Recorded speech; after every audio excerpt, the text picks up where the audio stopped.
Начальниги Арызжан Сатыр Нуркожоевич, мен сизге кайрылайын деген ошол элдин жүрөгү ооруп, коррупция менен күрөшөм дедиңиз. Бирle Rahim Matраев эмес, Rahim Matраев эмес. 500 чоң коррупционерлер кармап, Кытайдын карызынан кутулганга жардам кылыңыз. Анан чегара маселелерин бар маселелерин көтөрүп, ал маселелерди да чечип бериңиз. Анан роддомдон баштап жайга коюлганга чейин коррупция, агылга чейин коррупция болуп атат. Бизден баарына көзөмөлдөп, буйрукту беришиңиз керек.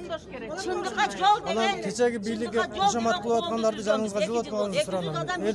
Бул мен эмес, бул элдин бардыгыбыз, элдин талабы болуп атат. Кечеги Атамбаев көтөргөн